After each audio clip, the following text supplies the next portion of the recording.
Yan, magandang araw po sa inyong lahat mga karibin natin at welcome back dito po sa ating munting channel dito sa Pinas News Review. Yan at eto nga trending ngayon mga karibin natin itong pagsisiwalat ni Madam Maharlika no about dito sa pagpapulburon no. Yan, ebidensya ng PDEA. Oh, at ito pinasinungalingan naman ng PDEA yung ebidensyang 'yon no. At matapos nga itanggi ng PDEA, no? Ito po, Attorney Vic Rodriguez, hinamon na magpa-drug test. Yan, si PBBM. Si Attorney Vic Rodriguez po ay dating Executive Secretary ni PBBM, no? At kaibigan, no? Kasama sa pangangampanya noong panahon pa ng eleksyon, no? Yan po ang background ni Attorney Vic Rodriguez no dito kay PBBM mga karibin natin. So ito pakinggan po natin yung kanyang naging pahayag no patungkol po dito. Pero bagong lahat, kung bago ka pa lang at di pa po nakapag-subscribe sa ating munting channel, please don't forget to subscribe at i-click na rin po ang bell notification para updated ka po sa lahat na uploads nating reaction video. Ito, sama-sama at sabay-sabay po natin pakinggan, panoorin at bigyan ng reaksyon ang video ito. Ito na po. Para matapos ang usapan, magpa-drug test ka na lang. Ito ang naging diretsahang hamon ng former Executive Secretary at former Marcos ally na si Attorney Vic Rodriguez sa administrasyon ni Pangulong Bongbong Marcos maging sa Pangulo na si BBM, kung saan ayon sa kanya, para matigil ang akusasyon kung ito ba talaga ay drug addict, magpa-drug test na lang ito para mabigyan ng kasagutan ang milyong-milyong tanong ng taong bayan kung totoo ang mga inire-reveal ng veteran blogger na si Maharlika. Ayon sa former lawyer ni BBM, madali lang raw itanggi ng PDEA na hindi totoo ang mga reports at evidences na inilabas ni Maharlika sa publiko. Ngunit malala ang aligasyon at accusation sa kanya ng veteran vlogger na gumagamit ito ng illegal na droga kasama pa ang ilang mga A-lister celebrity. Nagsimula lang raw ito sa bulong-bulungan hanggang sa tila dumarami na ang nagtestify na totoo ang nasabing PDEA list noong 2012. Isa lamang raw ang kasagutan sa lahat ng ito, magpa-drug test ngayon si BBM. Narito ang diretsahang hamon ni Attorney Vic Rodriguez na umani ng iba't ibang reaksyon sa mundo ng social media. So mga karibin natin, pero bago po natin simulan yan, kayo po ba, no?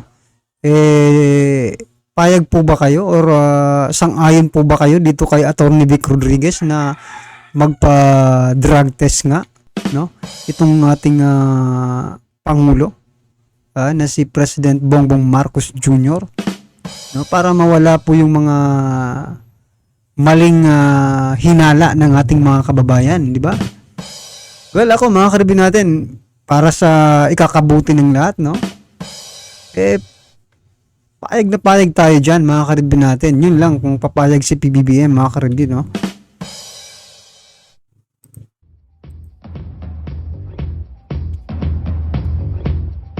Hindi nyo na maloloko at mapapaikot ang taong bayan.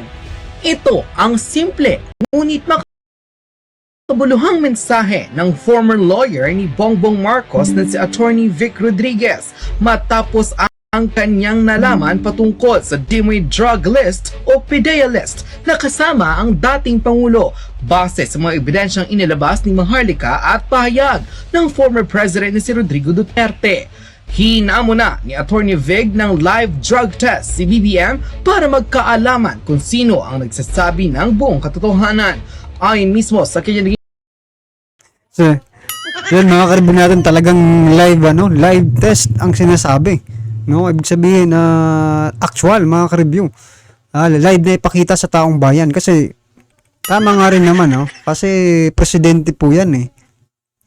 No, at saka mahirap na kung, diba? Baka yung gagawa ng drug test takot rin, diba? Takot sa o bumaliktad kung ano man maging resulta. Or di kaya mabayaran, diba? Mabayaran po itong mag-drug test. Siyempre mas maganda kung live yan mga ka-review, diba?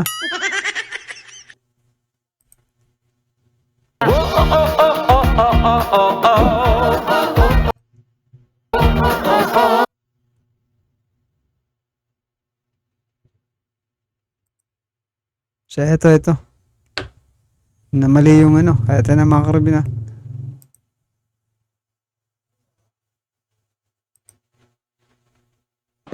Magpa-drug test ka na lang. Ivig ng live drug test si BBM para magkaalaman kung sino ang nagsasabi ng buong katotohanan. Ayon mismo sa kanyang naging full statement, drug test now. Alala ang aligasyon tungkol sa paggamit ng illegal na droga ng mga nasa pamahalaan at mahaba ang itinakbo ng usaping ito na bumabalot sa ating lipunan.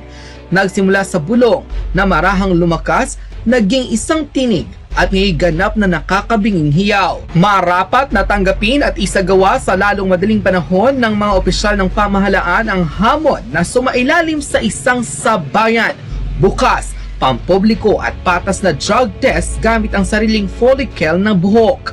Ito ang tanging paraan upang manumbalik ang tiwala at respeto ng mamamayan sa mga nasa gobyerno. Public office is a public trust. Filipinos have the right to know. Unquote.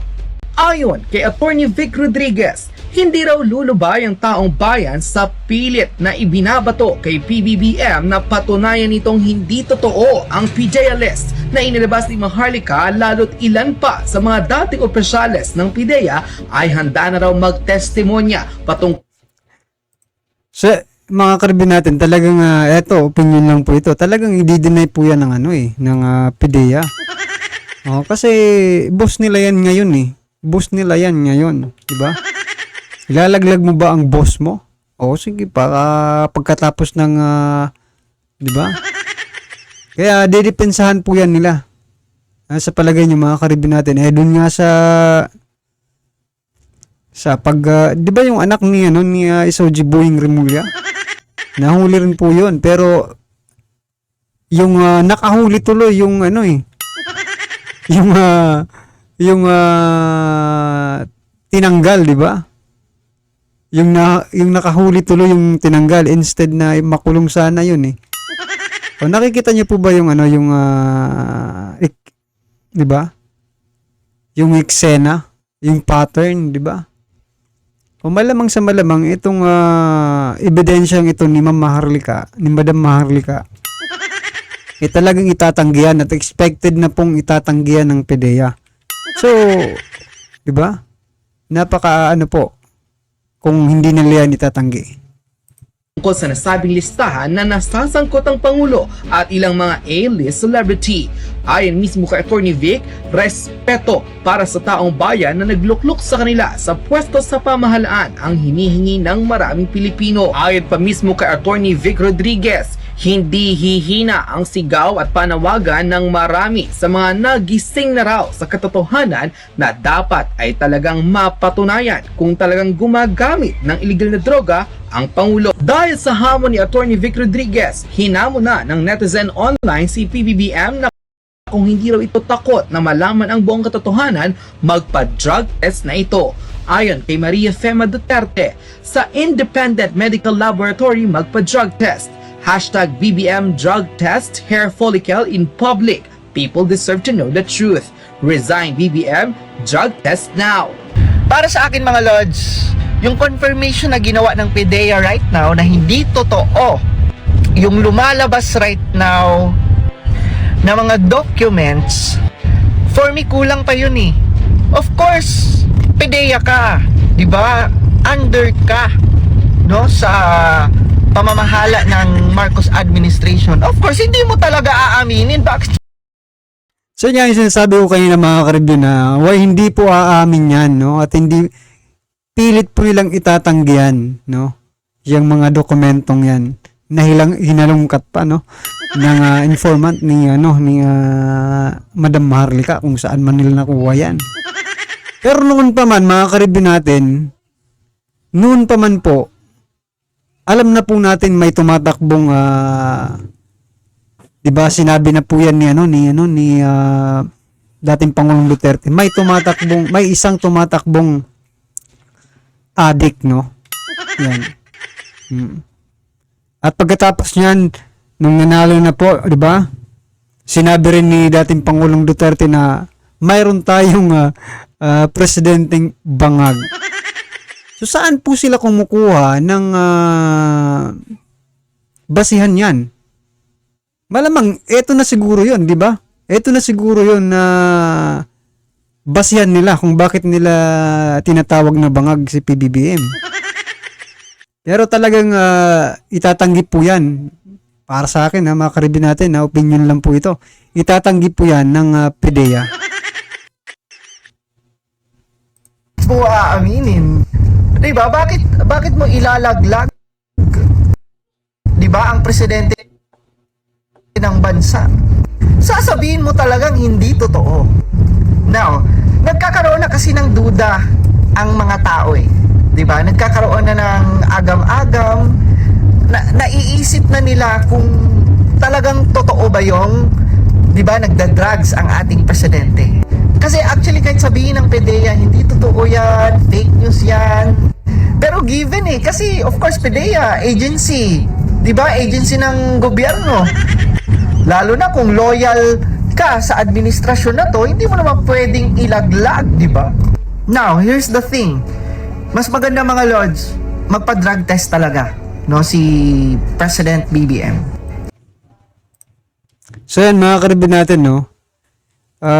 Pero eto, alam naman siguro ni Ma'am Maharlika, ni Madam Maharlika, no?